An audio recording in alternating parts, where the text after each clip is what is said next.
কলকাতা মেট্রোর সাধারণ যাত্রীদের সঙ্গে সফর কেন্দ্রীয় রেলমন্ত্রীর। কলকাতার সফরকালে কেন্দ্রীয় রেলমন্ত্রী অশ্বিনী বৈষ্ণব আজ কলকাতা মেট্রোয় যাত্রা করে সাধারণ যাত্রীদের সঙ্গে সরাসরি কথা বলেন। মেট্রো পরিষেবার ভালো মন্দ, যাত্রীদের সুবিধে অসুবিধে এবং পরিষেবা নিয়ে মতামত জানতে চান তিনি। রেলমন্ত্রী আজাদ হিন্দ স্টেশন, বিমানবন্দর মেট্রো স্টেশন থেকে নোয়াপাড়া মেট্রো স্টেশন পর্যন্ত ও সাধারণ যাত্রীদের সঙ্গে একই ট্রেনে সফর করেন।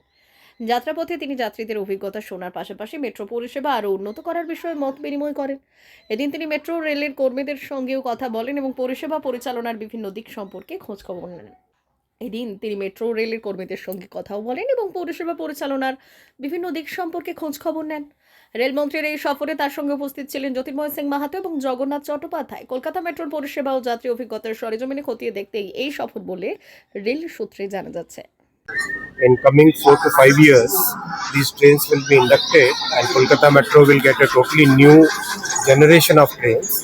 As the work gets completed on Chindigata area, other sections, lot of improvement will happen in the mobility in Kolkata.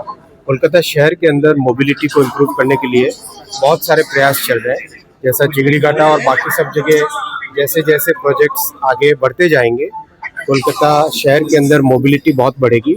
60 नए जनरेशन की ट्रेन्स कोलकाता मेट्रो के लिए प्लानिंग कर रहे हैं, जो आगामी 4 से 5 वर्षों में कोलकाता मेट्रो में इंडक्ट हो जाएगी, जिससे कोलकाता मेट्रो के पैसेंजर्स को, कोलकाता शहर के निवासियों को एक नए तरह की सर्विस मिलेगी। এই হয়তো মোবাইলটা নেই সামনে।